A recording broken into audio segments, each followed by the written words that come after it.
House from We Count, a project for equity in data.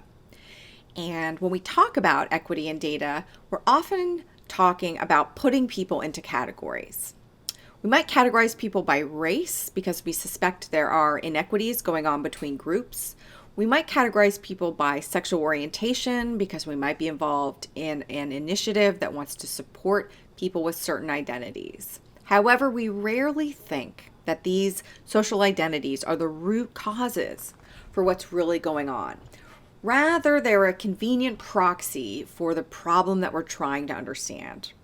For example, if we have data that shows that a certain ethnic group is experiencing oppression, and that's related to housing insecurity, we start a housing initiative, and part of the intake survey for that initiative includes a question about ethnicity. We do this because if we know that a person is of a certain ethnicity, then we know it's likely that they might be experiencing this oppression, and we want them involved in the initiative.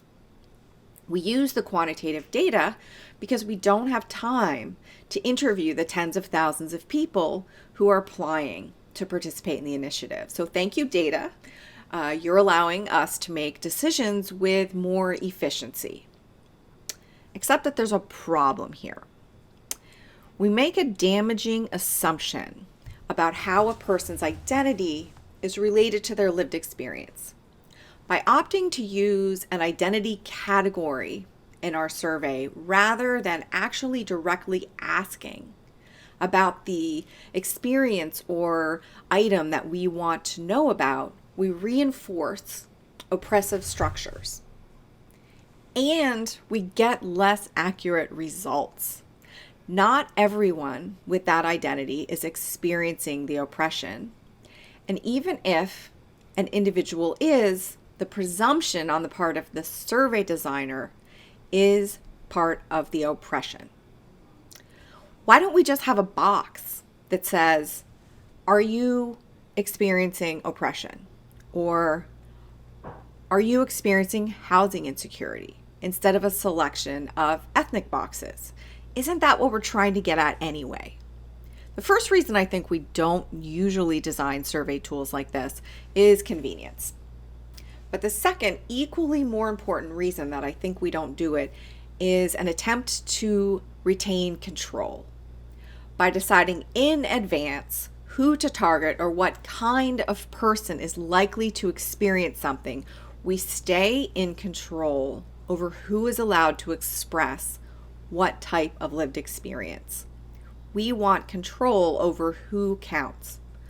What if somebody of a different ethnicity says they're experiencing housing insecurity, but our opinion is that they might not be?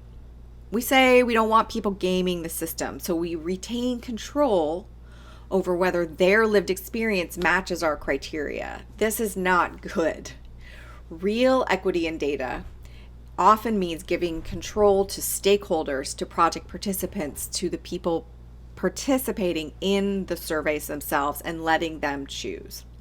I suspect we like identity categories because they are boxes that we get to draw. People will rarely draw such ill-fitting boxes around themselves. So, this week at We Count, we are working on a few ways to design tools that get at the heart of what it is that we're actually trying to understand without replicating the oppression that got us here.